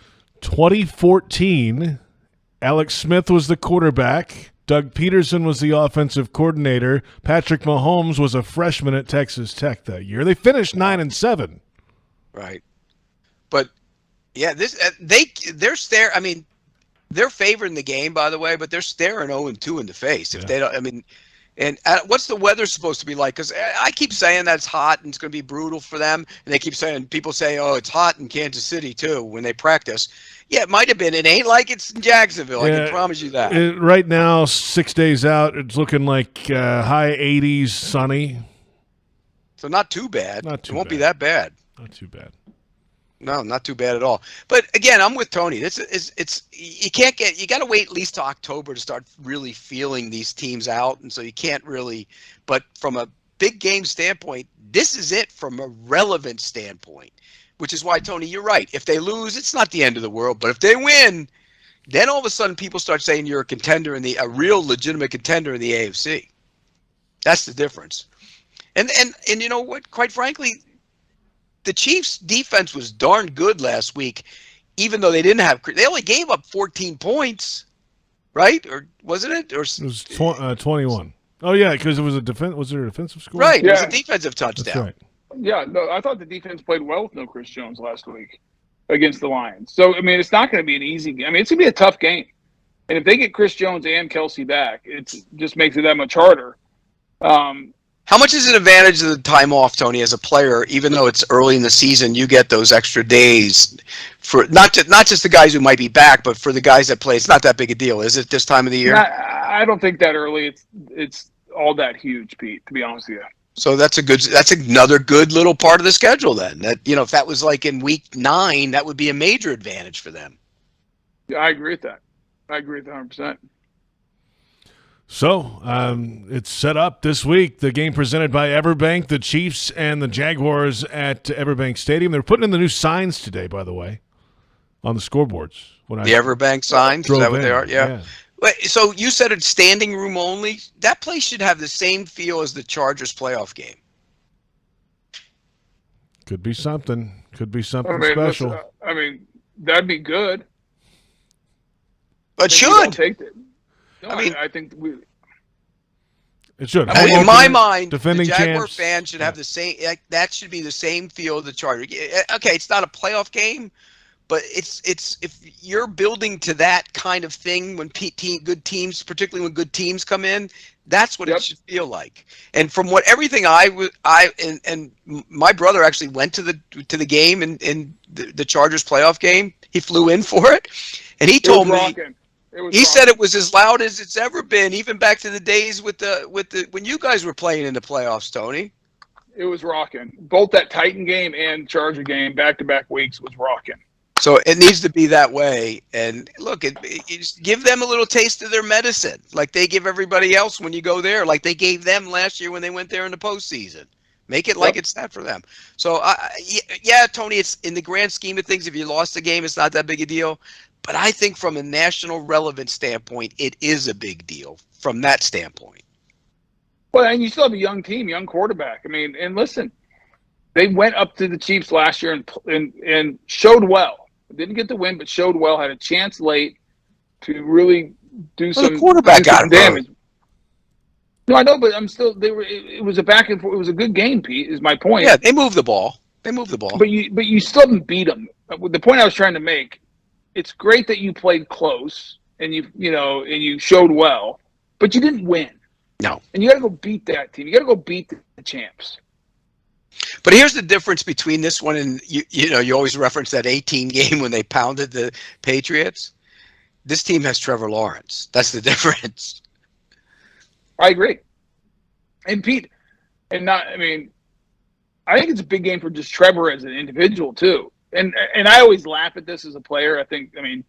Tom, it's not like it's the two quarterbacks going against each other, but there's something about it in the sports world, in the media, the fans, and everything else, and just your position as a player in the rankings and going head to head against Patrick Mahomes is leading both your offenses. And if Trevor can go out there and have a great game. And lead this team to a victory. I think that just shows well. I think that's. I mean, it just. Well, it's kind of like when Patrick Mahomes was becoming Patrick Mahomes, and he would play Tom Brady. It's that kind of thing. Yeah, exact same thing. And so, I think this is again, Pete, you and I are 1,000% agreement, which makes me really uncomfortable when I agree with you. But it's not the end of the world. You haven't won the Super Bowl if you win. You're not out of anything if you've lost. But just for national relevance, perception, for the team, but also for Trevor Lawrence going head-to-head against Patrick Mahomes. Patrick Mahomes is the gold standard of quarterbacks in the NFL right now. It's hard stop. He's the best player in the NFL. If you had a draft, every single person in the whole league would take him number 1 overall. He's the best. That's right. And so if you go out there as a Jaguar offense and you go hang 31, plus 30 points, and Trevor has the 3 or 4 touchdown day and throws for 320 and slices and dices them and goes up and down the field, you almost won a game, Pete, and I know Doug would just probably kill us both for saying this. You won a game that's like 35-31 Jags win. Like the Chargers-Dolphins game yesterday. Yeah. And it's just, a duel between Mahomes and Lawrence, and Lawrence just stares him down like the old gunslinger. Personally, that's what I want to see. I want to see it slinging it around, throwing it down the field, everybody taking shots. Yeah, that's what I want to see. And Mike Caldwell will want to fight both of us for saying that. Because but here's another thing. Okay. Jawan Taylor at right tackle is going to be lined up against some of his former pals over there. But guess what? And the focus, and we should talk about this because the focus of the league this week, and the officials have been told to watch how Jawan Taylor lines up in that early start, because that was all that Collinsworth and Tirico talked about on Thursday night, and it is going to be a point of emphasis. And trust me, playing the position, and if you know that you have a tendency that everyone's watching and that you're going to be a focus point for that side judge, that could get in his head a little bit. And I'm telling you right now, if I was Josh Allen, Trayvon Walker, I'd be chirping at him and telling the officials. And one quick thing on that just tells you that nobody ever watches the Jaguars because he's been doing that for his whole career, or last couple of years he's doing that. Yeah, you thought it was the first time he ever did it. And I'm like, I know we weren't very good, but we've been watching this for a long time. Hey, we'll come back in a moment and we'll dig into this Jaguars offensive line when we keep it real. That's coming up. Of course, your Fanatics fan questions in just a little bit. PRI Productions, the official event production company of the Jaguars, has everything you need to bring your next idea to life. Visit PRIProductions.com. It's Jaguars Happy Hour on 1010XL, Jaguars.com, Jaguars YouTube. The second hour presented by Mr. Chubby's Wings.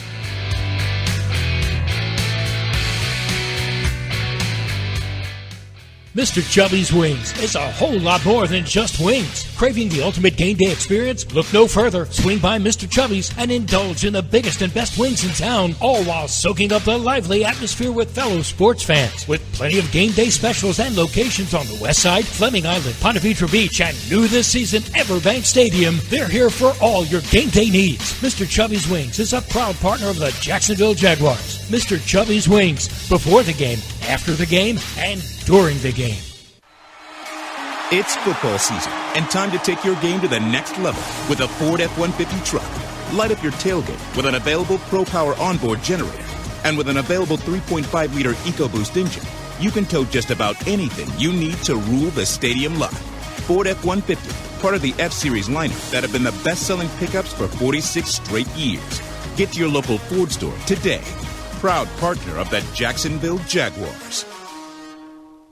The 2023 season is pawsome.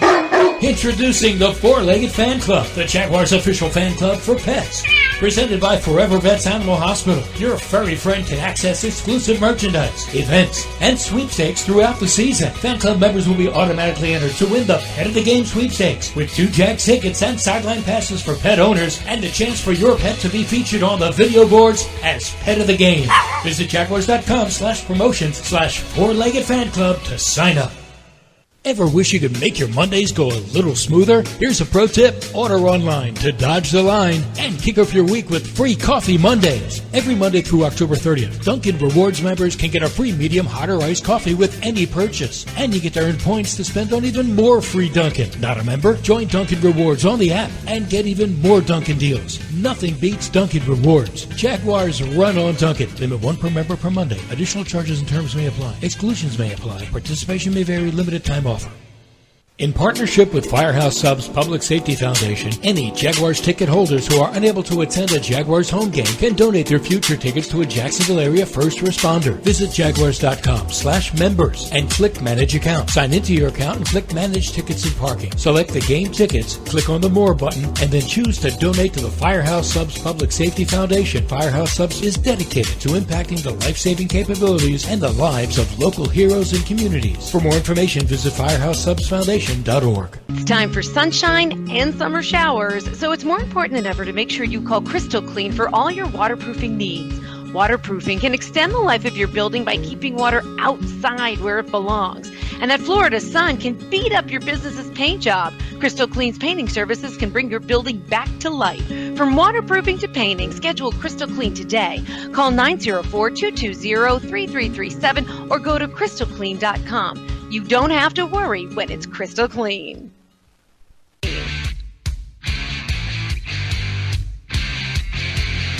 Welcome back. It is Jaguars Happy Hour, the second hour presented by Mr. Chubby's Wings. JP Shadrick, Pete Prisco, Tony Boselli. Just minutes ago, Adam Schefter of ESPN tweeting that Chris Jones has reached an agreement with the Chiefs. And he still has 1 year left on his deal with the Chiefs. No new years were added to the contract, but he received multiple incentives to earn considerably more money this season. Per sources, that is Adam Schefter, ESPN, just about 10, 15 minutes ago.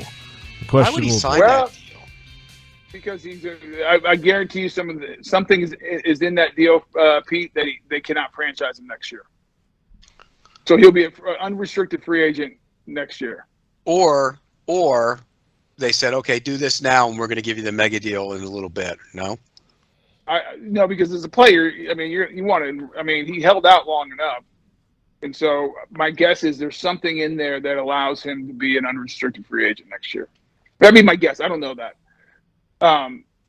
But if the interior three thought it was a tough game on Sunday against Buckner and Grover Stewart, hold on to your hat, boys, because one of the best defensive players in the entire league is coming to town. Will there be any rust?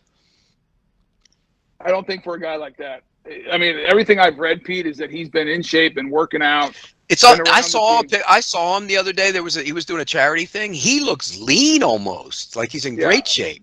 My guess is he might get winded a little bit quicker because he's not in football shape, but he'll be fresh and ready to go prove and go earn those incentives. All right, Ben Barch better get ready because he was awful the other day. Well, that leads us into Keeping It Real, presented by Woodbridge by Robert Mondavi. Open up a winner today. Real Ingredients, award-winning wine by Robert Mondavi. I'll just ask a general question. As a whole, how did the offensive line play yesterday? Well, we're going to keep it real, and we'll talk about it briefly, and then Pete, pull up your PFF, and so we'll see if my assessment aligns with the grades. Okay. Which I usually don't agree with those guys, but let's see how we do today. I thought Walker Little was fine, B. I think Ben Barch struggled. I don't understand because he started okay, and he had some really nice combo blocks, but I think when he was one-on-one, he struggled. And so not good. Fortner still played too high at times, but I don't think he was a problem. Sheriff was not great, but then he got hurt. I didn't see any noticeable fall-off, Pete, when Shatley came in. And then I thought the rookie, we already talked about him, I gave him a B-. I thought he was very solid. What's the update on Sheriff, by the way? An ankle sprain and kind of day-to-day. Doug Peterson said today it's probably going to be tender for a day or two, so we'll see. But day-to-day ankle sprain. He's one of those guys that's always hurt. And he came back in, though, Pete. He did.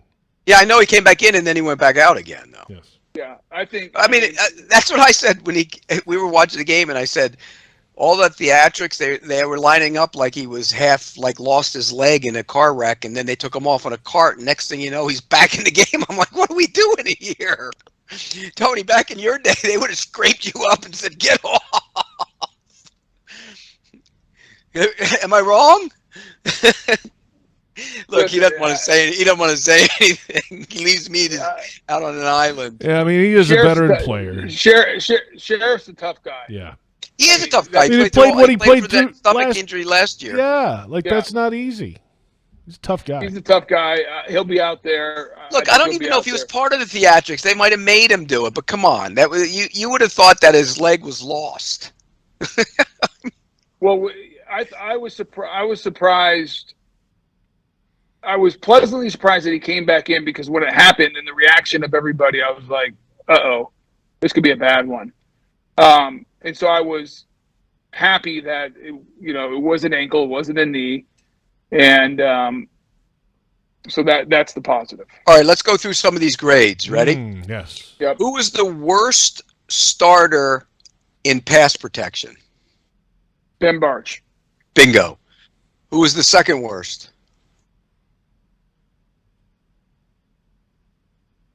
I don't know. That's a good one. I was going to say either Sheriff or Harrison. No, it was Fortner. Okay. And then Harrison was third in pass protection. And then Sheriff was right just a little bit. Neither one of them were great. And then Walker Little was actually got a decent grade in pass protection. Yeah, I thought Walker played good. B+. Okay, and then now let's go to the run game. Run blocking. Who was the worst? Either Fortner or well, Shatley was the worst. Barch. Shatley was the worst. Okay, I wasn't considering him. Okay. Okay. No, Harrison, which I'm surprised at this because I thought he did some good things in the run game. They have him the worst. Yeah, I would disagree with that. Sheriff was next worst in the run game.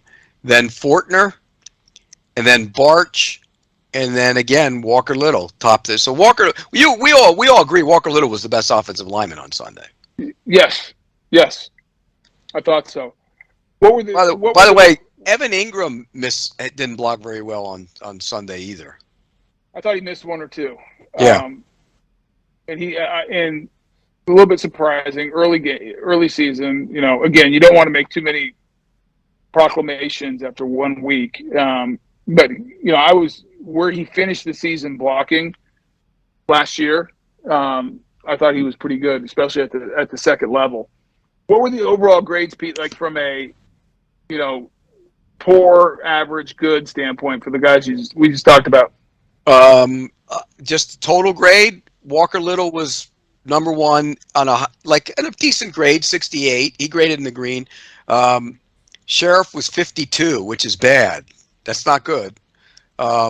Harrison was 51, which is not good. Barch was 48, which is terrible. And then Fortner was 48 as well, so they were right together. So we were right watching the tape. The interior guys did not play very well. Yeah. And those two guys, by the way, Buckner and Stewart, are good players. Yeah, right? Very good players. And we said that going in. I mean, those are two really good players. And Grover Stewart's underrated. He does not get the due that he deserves. Everyone talks about DeForest Buckner, who's a very good player. But Grover Stewart is a man. By the way, he's a strong, big man. You'll appreciate this. Buckner, 92.5. Zaire Franklin, 92.5. And Grover Stewart, 90.2. Yeah, those three, I mean, we called it, Pete. Those three were outstanding. Yep, very good.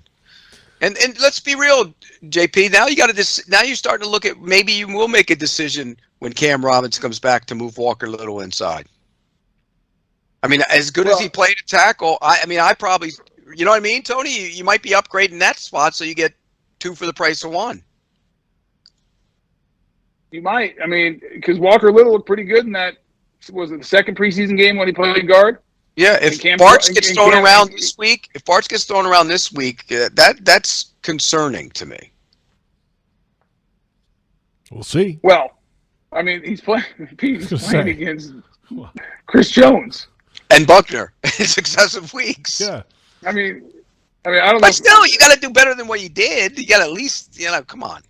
By the way, the offensive line play around the NFL on Sunday, and Tony, it goes back to our whole theory on nobody hits anymore. It was awful. Even the Eagles are one of the best offensive lines in the league, and they struggled. The offensive line play is terrible. That's what it is these days. That was Keeping It Real, presented by Woodbridge by Robert Mondavi. You open up a winner today. Real Ingredients award-winning wine by Robert Mondavi. We'll get Tony's thought on that in the Fanatics fan questions. We've got one regarding line play around the league. That's when we come back. Jaguars over the Colts yesterday, 31-21. Jags 1-0, first place in the AFC South. Fanatics fan questions. After this, it's Jaguars Happy Hour presented by Mr. Chubby's Wings. Mr. Chubby's Wings is a whole lot more than just wings. Craving the ultimate game day experience? Look no further. Swing by Mr. Chubby's and indulge in the biggest and best wings in town, all while soaking up the lively atmosphere with fellow sports fans. With plenty of game day specials and locations on the West Side, Fleming Island, Ponte Vedra Beach, and new this season, Everbank Stadium, they're here for all your game day needs. Mr. Chubby's Wings is a proud partner of the Jacksonville Jaguars. Mr. Chubby's Wings, before the game, after the game, and during the game. Reconnect with the best version of you at Amara Med Spa, Northeast Florida's premier luxury medical spa, located in Ponte Vedra, Town Center, Avondale, St. Augustine, and Fernandina. With the most advanced injectors, estheticians, and technology, Amara Med Spa is redefining beauty, offering services such as Botox and filler, Emsculpt Neo, painless laser hair removal, and advanced skincare treatments. Visit theamaramedspa.com and book a complimentary consultation today. Frank Frangie here. When you want barbecue in Jacksonville, you want Bono's Pit Barbecue. You can find Bono's locations all around town and on game day at Everbank Stadium, because Bono's is the official barbecue of the Jacksonville Jaguars. Over 70 years of authentic Southern Pit Barbecue. We are the local barbecue joint in BBQval for generations of people in Jacksonville. Go to bonosbarbecue.com to learn more or call 904-880-8310 today. And remember, if you don't see a pit, it ain't legit. Are you ready to elevate your tailgate experience, Jaguars fans? Citrus Distillers, a proud partner of the Jacksonville Jaguars, is excited to announce the 2023 Jaguars Limited Edition Whiskey Bottle. Now available at Total Wine and other participating retailers. Elevate your tailgate experience, Jaguars fans. The 2023 Jaguars Limited Edition Whiskey Bottle. Duval! Your hometown gate now has more ways to save. Introducing My Gate Rewards, a new loyalty program with member-exclusive savings and fuel discounts. Earn points on in-store purchases, take advantage of special offers, and save on products you love. Score free coffee, fountain drinks, pizza, and soft serve with Gates Frequent Shopper Clubs. Then use your points on savings at the pump. Download the My Gate Rewards app in the App Store today or ask a store associate for more information. Go from good to Gate. Jaguars fans, Everbank is building its future on the partnership and the performance you know and trust. Take advantage of high-yield savings solutions with money market, online savings, CDs, and more.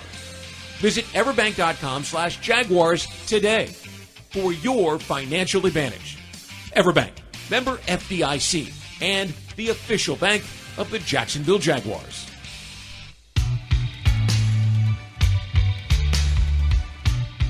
How does anybody in this league gain experience if I don't trust them to do something, right? And he's been ready for this. He's been preparing for this. He's smart.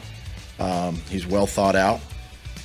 Great game plans. And this decision also went back into last year, where I did the first half, he did the second half of every football game last year. So I have a lot of confidence in him. Some of our biggest comeback wins were him calling plays in the second half last year. It's Doug Peterson, of course, after the game yesterday, discussing Press Taylor as the primary play caller on offense. And welcome back. It's Jaguars Happy Hour. It's 10XL, Jaguars.com, Jaguars YouTube, JP Shadrick, Pete Prisco, Tony Boselli. The second hour of the program presented by Mr. Chubby's Wings, and they delivered again on this Monday with a fantastic spread for our They delivered them, crew. and JP ate them all, Tony, because nobody's there. You're not there. You might want to. No, I'm not going to say what I was going to say. Wow. I was about to be really rude and mean, so I won't do that. I want to know, was there a St. Elmo's dinner on Saturday night for the fellas in Indy? There was Little Elmo's. It was good. Little shrimp St. cocktail. Elmo's, that's outstanding, by the way. It's not my favorite steakhouse. I see. I just go for the shrimp cocktail. And the shrimp cocktail was outstanding. I did have some dessert, which was very scrumptious as well. It's just the steaks are good. Not my favorite steak, though. Where's Tony Boselli's favorite steak? Ooh, that's a good question, Pete. Wherever anybody else is buying. Yeah, well, then that means he likes them all. Yeah, we and I can't think of the place in Santa Monica we went last year when we played the. I remember you were raving Chargers. about. You were raving. Unreal. I can't think of the name of it right now. It was. That was on somebody else's dime too, if I remember correctly. And so he had this. Boa was outstanding. And it was on somebody else's dime, and you had this the steak that was like the size of half the cow, if I remember correctly. Well, it was on someone else's dime Saturday night as well. So it was good. That's what I said. Pete, I'm not going to lie. If it's free, it's for me, and I'll take 3. I mean, that's kind of my You went with the tomahawk at the Boa, didn't you? The big tomahawk steak. I don't remember all I remember is I got a Wagyu steak, and it was outstanding. I mean, I don't know how to say it. It was outstanding. I got to get on some of these trips, Pete. Yeah, you do, JP. They leave you back behind. You got to do the pregame and postgame, and they leave you behind. It's nice if they took them once in a while. It's all right. He has a job to do. Yeah, but you know what, though? Boselli wouldn't want anybody infringing on his free meals either. He'd be like, "Oh, no, JP's in town. Should we bring?" No. We don't. That's not true. That's not true. We invite everybody. We're very inclusive. And for the record, there are times which you can confirm. JP can confirm this with the people that we work with there in the studio. But there are times I buy a dinner. Yeah, and then he expense the whole damn thing. Not always. Sometimes I do. That's like when I'm out on the road with my producer, and he pulls out his corporate card and he goes, "I got this." Well, you're not getting it. Your company's getting it. What are you talking about? Thanks, Tony. I mean, Mr. Khan. Oh, sorry. Yeah. Right. Let's go through his. By the way, let's have Shad his accountant go through Tony's expenses. Like imagine the expense reports he submits. My name is nowhere on those. I just show up. I'm invited, and I attend. Amazing. It's magic. Hey, but I'd be like, all right, let's get to some fan questions. Enough about my eating habits. This is entertaining. Jags fans, gear up at Fanatics.com with all the latest Jags styles. Shop now and get today's special offer. Fanatics.com officially licensed everything. We put out the cat signal on X. Here are the best posts we've come up with today. At Duval Hurricane, Walker and Allen on pace for 68 sacks. Never questioned the Big Bo lock. Also, was the interior line as bad as it looked, or is Buckner and company just that good? Yeah, don't ever question. I like how I'm trending for 23 to 25 sacks this year. And yeah, I think Buckner and Grover Stewart are very, very good players, and I thought they dominated us, and they won the line of scrimmage. And maybe dominate's too strong a word, but they were the better players on Sunday. Well, I mean, they got 4 between them, so that means that if they get 17 more, you said because you really did say 22 to what did you say 22 to 25? I said 23 to 25. Yeah. So they need 19 more, and you got it. And so you have 17 games. So if they get 16 more games, so if you get 1 a game from the two of them, you're right there. Yeah. But you know what? Let's wipe off the 3 from this game because they didn't really count. Oh wait! Listen, they're each going to get at least 1 against Kansas City. Is that a lock? Lock it. Whoa. Each are getting at least against one. The Chiefs tackles. Well, if you line up against Donald Penn, not Donald Penn, the left tackle, Smith. It's Smith. Donovan Smith. Donovan Smith. If you line up I was thinking about the old Donald Penn, the old tackle, but if you line up against Donovan Smith, you should get at least one or two. He's terrible. I'm just telling you, I lock it. Where's the lock music? Where's the lock? We had it. It played. The whole thing, the graphic, we had it all. We didn't hear it. I didn't hear it and see it either. Clean your ears. They just played it again. That's okay. Oh, there it is. It's okay, on. I got it. I saw it now. What's wrong with you guys? All right, next question. At Barber Mike, which was more impressive as a unit, the secondary or the wide receivers? Well, I mean, the secondary didn't have a huge test. Right. And so, it wasn't like there's any receivers down the field that scared you, and they didn't throw the ball that much. And they were playing against a rookie quarterback. I thought Tyson Campbell was great. Cisco's going to be a really good player. I think Cisco's really good. He's really he can move. He can run. He can hit. He can tackle. He got bigger. Yeah. I think he had 10. Didn't he have 10 tackles? Yes. Yeah, I thought Cisco was outstanding. I thought, so I probably lean towards the receivers just because it wasn't a huge test for the secondary, but they played well. And Cisco and Tyson Campbell were at the top of the list. I mean, they were how did Cisco and Campbell grade out, Pete, on that PFF little report you have there? It had to be pretty. I thought they were both really good. By the way, I think Cisco has a chance to be a Pro Bowler. That's how good I think he can be. Both of them do, actually. Don't you agree? Yep. Let's see. Defense. Let's see. Campbell graded out 89-2, so he was the best of them. And Cisco was at 76-4. So both in the green. Yeah. Oh, yeah. Well, high green for Campbell and Josh Allen. Then it was Herndon, Aluakon, Cisco. Yeah. I mean, most of the deep, Lloyd was down a little, but not terrible. He was 60, so it's not awful. The worst starting defensive player, who do you think it was?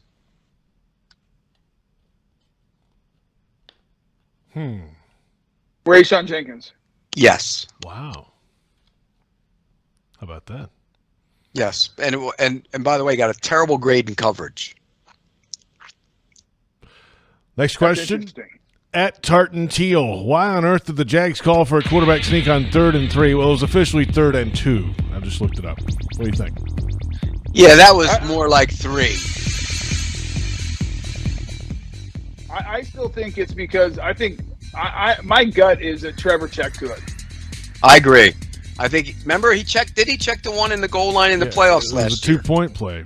Yeah. Yeah, 2-point play. Check to one. Mm-hmm. So yeah, he checked to that. Because there was nobody there, and the reality is, Tony, you're right. He should have stayed up. He would have got the first down. Yep. All right, next question at Ken Shea 48. Were there even 5 teams across the league that felt good about their offensive line play yesterday? Tony? I didn't watch enough. Green Bay. So yeah, I'll defer to Pete because I only saw one game in its entirety, and I was in a car, so I didn't even get to see Sunday night, which was, I'm glad I missed that disaster of a football game. Well, you would have saw Dallas get 7 sacks against a team with 2 high first-round picks at right and left tackle. I mean, it was a disaster. Did Andrew Thomas not play well? No, he didn't play well, and Evan Neal was terrible.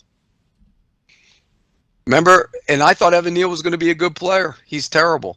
It's one game. Come on, Pete. Yeah, but he struggled last year too in a big way. Look at him coming to the defense of the Alabama guy. Shocking. Well, I mean, he struggled with his movement last year, and he struggled with the movement again this year.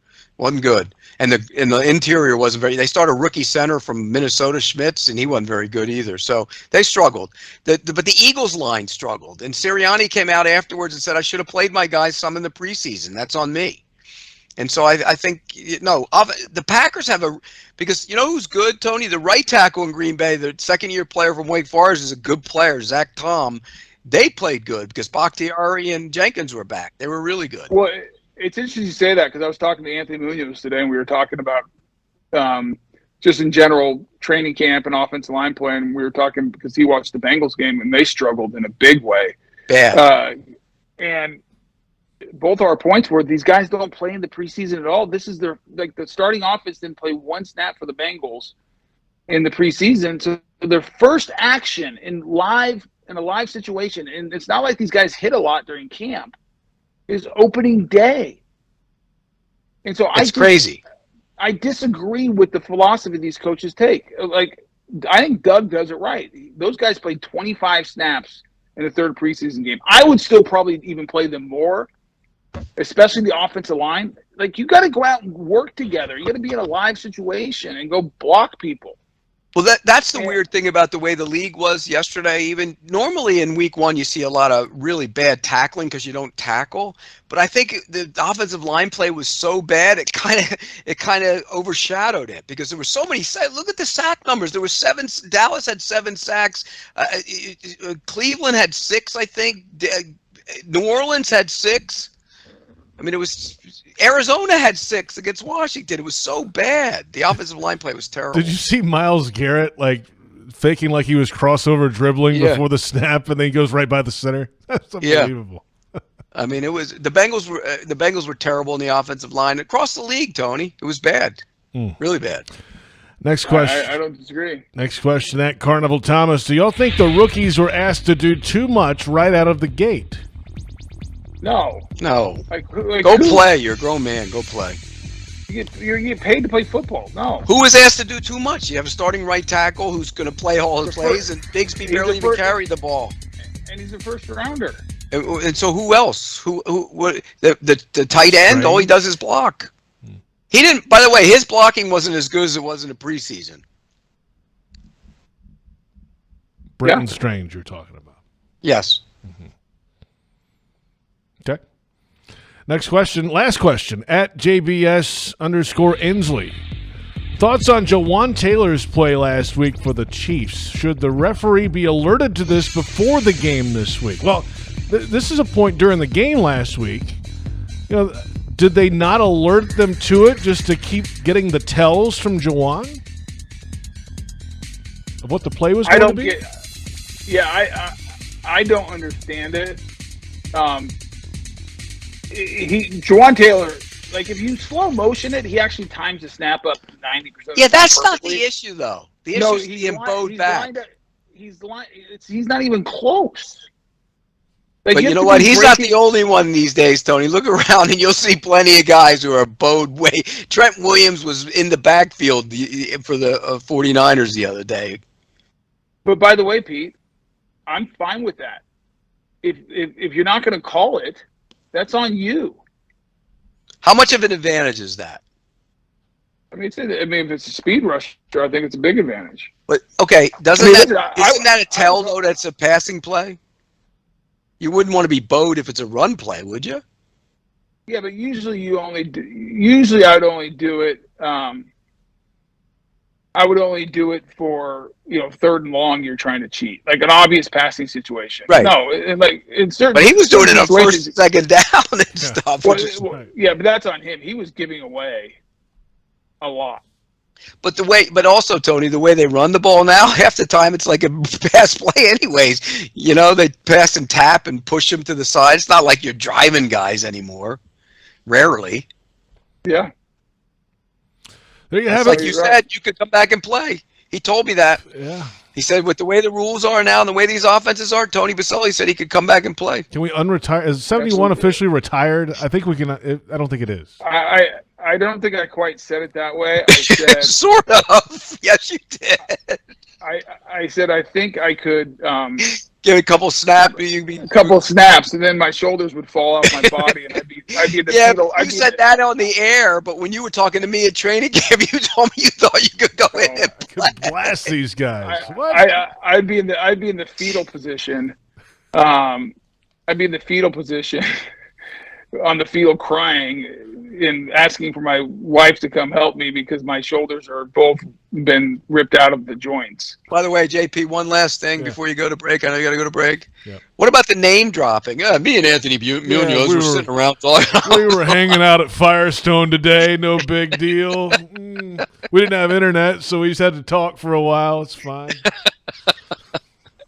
You guys are terrible people. Two best I've ever seen with my own two eyes, by the way. I'll take that to my grave. They're the two best I've ever seen with my own two eyes.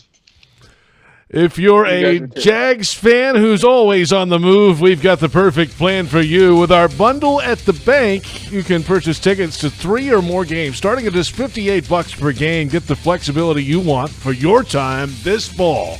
Visit Jaguars.com/tickets or call 904-633-2000. We'll go around the NFL in a moment. It's Jaguars Happy Hour presented by Mr. Chubby's Wings. Mr. Chubby's Wings is a whole lot more than just wings. Craving the ultimate game day experience? Look no further. Swing by Mr. Chubby's and indulge in the biggest and best wings in town, all while soaking up the lively atmosphere with fellow sports fans. With plenty of game day specials and locations on the West Side, Fleming Island, Ponte Vedra Beach, and new this season, Everbank Stadium, they're here for all your game day needs. Mr. Chubby's Wings is a proud partner of the Jacksonville Jaguars. Mr. Chubby's Wings, before the game, after the game, and during the game. Since 2014, there's been only one official home builder of the Jaguars, Dreamfinders Homes. With quality-built homes and a speedy move-in process, we're in 20-plus communities in the best locations across Northeast Florida. Dreamfinders Homes is everywhere you want to live. So get off the sidelines, Jags fans, and get into the game. Let Dreamfinders help you navigate your home purchase and offer great interest rates. Visit DreamfindersHomes.com for all your move-in ready homes and step up your game. Jaguars fans, Everbank is building its future on the partnership and the performance you know and trust. Take advantage of high-yield savings solutions with money market, online savings, CDs, and more. Visit everbank.com/Jaguars today for your financial advantage. Everbank, member FDIC, and the official bank of the Jacksonville Jaguars. Ever wish you could make your Mondays go a little smoother? Here's a pro tip. Order online to dodge the line and kick off your week with free coffee Mondays. Every Monday through October 30th, Dunkin' Rewards members can get a free medium hot or iced coffee with any purchase. And you get to earn points to spend on even more free Dunkin'. Not a member? Join Dunkin' Rewards on the app and get even more Dunkin' deals. Nothing beats Dunkin' Rewards. Jaguars run on Dunkin'. Limit 1 per member per Monday. Additional charges and terms may apply. Exclusions may apply. Participation may vary. Limited time offer. The 2023 season is awesome. Introducing the Four-Legged Fan Club, the Jaguars' official fan club for pets. Presented by Forever Vets Animal Hospital, your furry friend can access exclusive merchandise, events, and sweepstakes throughout the season. Fan club members will be automatically entered to win the Pet of the Game sweepstakes with 2 Jags tickets and sideline passes for pet owners and a chance for your pet to be featured on the video boards as Pet of the Game. Visit Jaguars.com/promotions/Four-Legged Fan Club to sign up.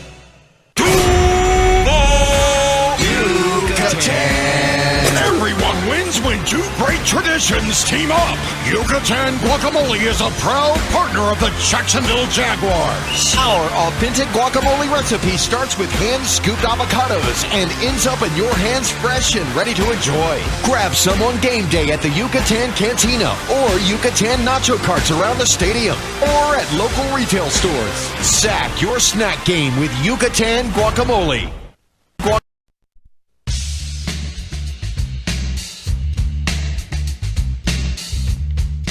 Nothing, out of the ordinary. We knew exactly where they were going to be defensively and just, execution. We were laid off the ball a couple of times with the noise and things like that. So things we can correct and things we can fix. But those are all opportunities. I think when you look at the, 3rd and 4th down scenarios that we had in the game, if you would have told me that we'd have been average 3rd and 4 for the entire game, you would be in that 60-70% range of conversion. And so those are things we'll take a look at and we got to fix. Doug Peterson on the 3rd and 4th down conversions on offense yesterday, and a win, 10-point win on the road against the division rival, 31-21 final. Jaguars over the Colts. Welcome back. Final moments of Jaguars Happy Hour. The second hour presented by Mr. Chubby's Wings. JP Shadrick from the Hyundai Studios, Pete Prisco and Tony Boselli. Pete's down in South Florida. Tony is living it up at Firestone Country Club in Ohio. Living it up, living the dream when everyone else is playing golf, talking to you knuckleheads. How was the 9 holes? It was fun. I have a request because this is going to be a problem every year. Can we record the first Monday after opening day in the morning so I can actually play in this charity thing with my group the entire time? The boys in the back say no. Okay. However, so you're going to be a 9-hole golfer. I guess I'm not coming back. Why don't you just call in from the course? Here's the thing. What time do they tee off? Usually those charity things start in the morning. Well, that's the reason I committed to it, because I thought it was in the morning. But we had there was a whole putting thing. It's a good thing. There's a lunch, and then you tee off at 1:30. You know, you should do some live reporting from the course next year, Tony. Interview some Hall of Famers for us. You know, that could be awesome for the show. How many Hall of Famers come back for that? A lot? I think there's 18. Nice. Yeah. It's a fun event. And so so we'll have to work. I'm going to have to, pay off PCAV or whoever in the back, Joe. Me. I know I can pay me. Not you. I know I can get Joe to do it. Nothing but a little money will get Joe. You know what? He could give a little money out of the big money that he gets for going there. See? It's not a bad idea, Pete. Help us help you. It can happen. Yeah, right. It can happen. For 10 years, Dreamfinders Homes has been proud to call themselves the official home builder of the Jacksonville Jaguars. Visit dreamfindershomes.com for all the available inventory. And go Jags. Let's go around the NFL. And some finals from week number 1, Thursday night, of course, Lions, Chiefs. We know all about that football game. And the Chiefs were missing their 2 big players outside of the quarterback. Chris Jones has come to an agreement with the Chiefs since then, as of today. We'll see what happens this week. Falcons over the Panthers, 24-10. What's up with Bryce Young? He's little. I mean, he can't see. He struggled. I mean, he just didn't look comfortable. None of the rookie quarterbacks really looked that good, I'll be honest with you, nor did I expect them to look that good. Yeah, Pete, I'm doing the Monday night game next week in Carolina. I think it's Carolina Saints. Am I right about that? Yes. Yeah. So I'll see Bryce Young firsthand. He just looking at the highlights, he looks small out there. And he has trouble seeing. I mean, he does. His interception in the middle of the field wasn't good. He doesn't look as big as Drew Brees. No, he's very frail too. That's a concern. Baltimore over Houston, 25-9. C.J. Stroud's debut. Wasn't very good either. I mean, he struggled, but they struggled. And Baltimore, you know what? I expected to see more from Baltimore's offense, to be honest with you. Again, injuries have Ronnie Stanley went down, and they don't know the extent of that. It might be a couple weeks or something. That's not good for them either. Let's see. The Browns over the Bengals, 24-3. What in the world? By the way, J.K. Dobbins went down, too. That's true. For the year. Achilles. Torn Achilles. That hurts. That's terrible. What's up with the Bengals? The Browns look great on defense. I think the Browns are going to be – I thought the Browns would be a playoff team. But the Bengals – I think Munoz hit it on the head. Their offensive line was really bad, and Joe Burrow was terrible. It almost looked like he was having problems throwing the ball in the rain, and he put a glove on eventually. He just didn't look comfortable at all. It was a bad showing. Now they have the Ravens. That's going to be a tough game. But, Pete, he's another guy that did not play at Correct. all in the preseason. Same happened to him last year, remember? And they got beat by the Steelers last year in the opener. Remember they started 0-2 last year. Yep. And then they finally got going, which, hey, maybe play a little bit in the preseason so you could go on opening day. Correct. Buccaneers over Minnesota. The Vikings 20-17, a 57-yard field goal with 5 minutes left, won it. Yeah, and the Vikings went up and down the field and kept turning the ball over. I mean, Kirk Cousins lost 2 fumbles and threw an interception. They moved. They actually should have won that game, but Tampa found a way. Kudos to Baker Mayfield and gang. Yeah, they had big numbers. I was looking at the stat sheet of that Vikings game, and like when I looked at the score, I'm like, what were they doing? Yeah, they turned it over. Saints over the Titans, 16-15. Niners beat the Steelers 30-7. Big number there. Commanders rallied to beat the Cardinals 20-16. And the Packers, hey, what a performance. 38-20 over the Bears. The Packers looking good. That team is good. They're good on both lines. I mean, you know, we always talk about guys going from year 1 to year 2 and getting better. Like Jacksonville, you think that's going to be the case for Walker and Lloyd and gang? Well, Devontae Wyatt was outstanding on Sunday, and Quay Walker, the linebacker, had a pick 6, and he's improved. I think that's where you get your team gets better. That's my boy Joe Barry, D coordinator. That's a good defense they have there, Tony. It really is. That's a good defense. He's a really good coach, Pete, and he gets criticized all the time too. I don't know. Go look at last year. They had a good defense, and they couldn't do anything offensively. How was Jordan Love? Good, very good. Moved guys with his eyes, stood in the pocket, made throws. They made some easy things for him. Look, they're going to be the offensive line's good. He's got weapons, you know, and they can run the ball. And Jones is a good player. They're going to be good. They're going to win the division. Sorry, Lions. Raiders over the Broncos 17-16, and this was, in my opinion, the game of the day. The Dolphins and the Chargers up and down the field. Tua throwing it all over the place, and Tyreek Hill, man coverage. Yeah, what are you doing? And by the way, J.C. Jackson at the end of the half gets called for a penalty on the last play of the half, pulls the guy down. They get a field goal. Later in the second half, he gets a pick in the end zone and runs it out to the 3. I mean, come on. And then he got torched in man coverage by Tyreek Hill. The Dolphins played great, but here's the other number. They didn't have Teron Armstead. Austin Jackson isn't great at right tackle. It's not a great offensive line. You know how many sacks the Chargers had? None. 0.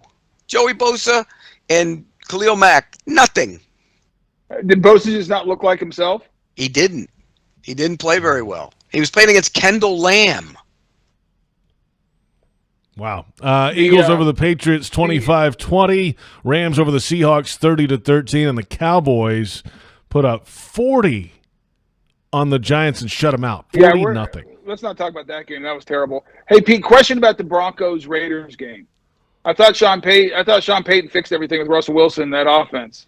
You know what's funny? Russell Wilson completed a ton of passes and wouldn't throw anything down the field. It was all dink and dunk stuff. You look at what was his numbers, JP? The numbers were like his completions and yards everything was dinking and dunking. Talking about Denver, Wilson, 27 of 34, 177, 2 touchdowns. 27 completions for 177.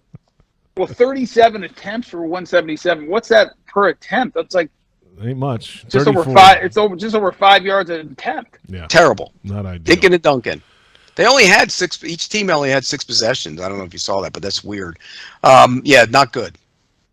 Monday Night Football. It's an AFC East battle in the swamps of New Jersey. Josh Allen and the 3-time defending division champion Buffalo Bills visit the rebuilt New York Jets, led by Aaron Rodgers, looking for their first playoff berth since 2010.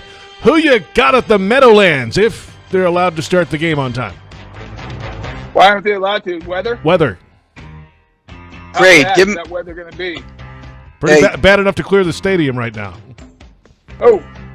It'll clear out. Give us a grade before we get to the game, Tony. Give us a JP grade.